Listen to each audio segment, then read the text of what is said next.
In a previous workshop, we evaluated this network. An emergency pump shutdown and restart was simulated, and the results showed two high points, J1 and J19, where vapor pockets formed and collapsed, creating upsurges. In this workshop, you will add a hydropneumatic tank at J1 and a surge tank at J19 to prevent the formation of those vapor pockets. We'll start by creating a new alternative and scenario to add the new surge protection devices.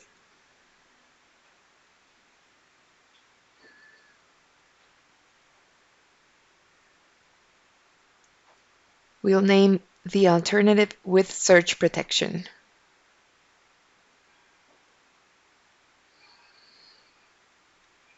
Now create a child scenario and call it with surge protection as well. Double-click the scenario and make sure you select the corresponding active topology. Go back to the base scenario by making that one current or selecting it under the File Name menu. You'll create a parallel path around J1, and the new pipes that connect to the hydropneumatic tank are going to have the same properties as P1 and P2. We'll name the new pipes P1-1 and P2-1.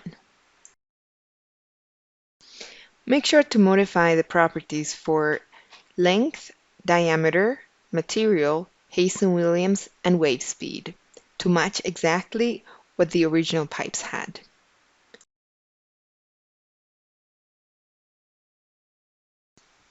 We'll now enter properties for the hydropneumatic tank. This is a 5 cubic meter gas vessel, which will prevent the vapor formation at that point.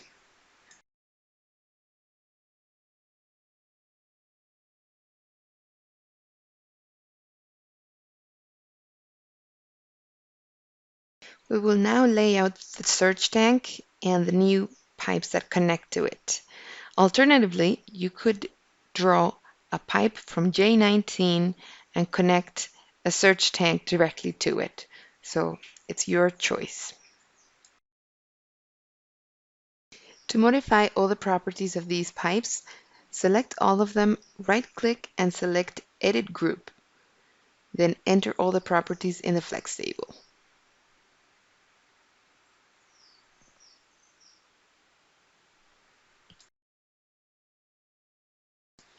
Enter the properties for a simple two-flow surge tank, which has a circular section.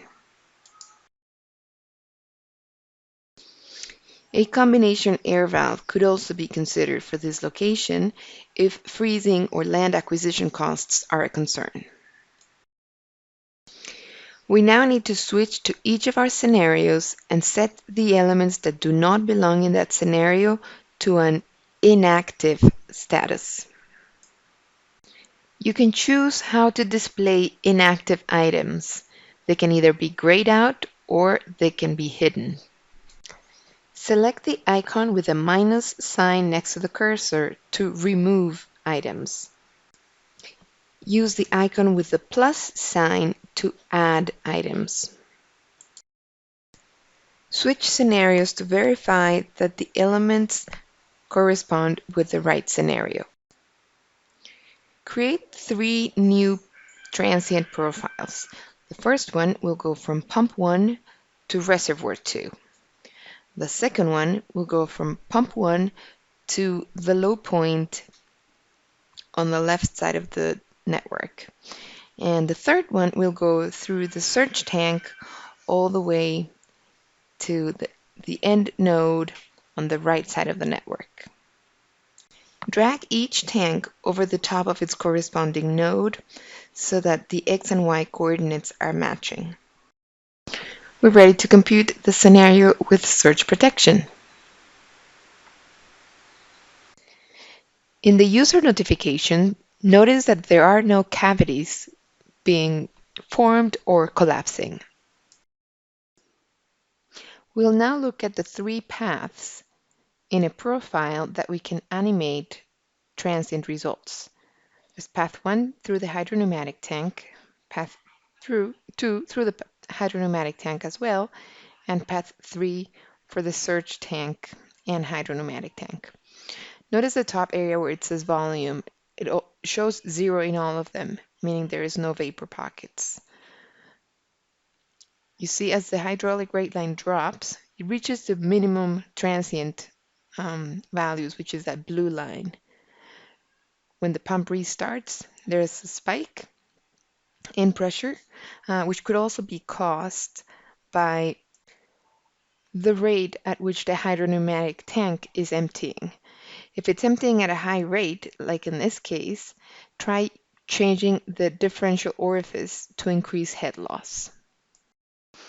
Don't forget to verify that the maximum hydraulic grade, shown as a red line here, is still below the maximum allowable pressure for your pipes. Go to element symbology to create a new color coding for your pipes, showing the maximum head in the pipe during the transient run.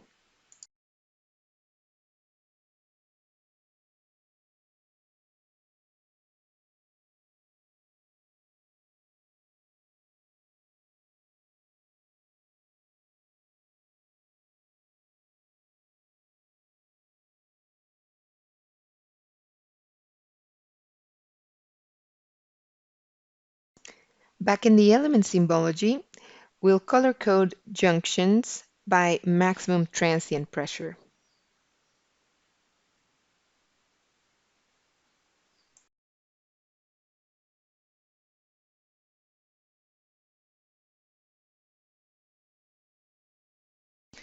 We'll now use the Transient Thematic Viewer, which allows you to display different colors for each subpipe section.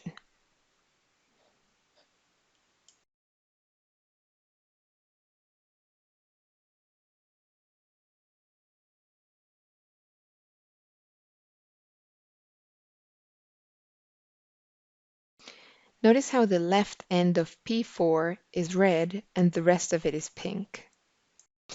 Make sure to compute the existing system so we compare both scenarios. Go to the Transient Results viewer and click on the Time Histories tab. Pick Additional Scenarios and select With Surge Protection. Keep the graph open and switch to the With Protection scenario to view its Transient Results viewer. Now you'll have a viewer for each scenario, so you get to choose which profiles or time history you want to visualize at the same time.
The third tab in the viewer is called Extended Node Data.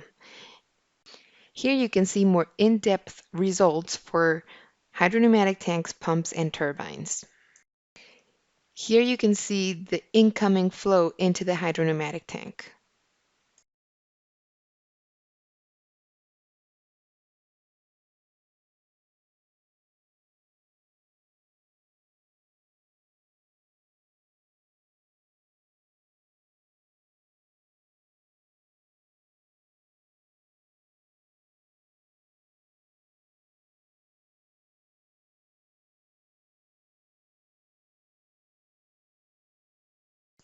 Switch over to the Data tab to see the results in a tab. To view extended data for other elements, visit the Detailed Analysis report. Here, there's the search tank information and also the hydropneumatic tank information.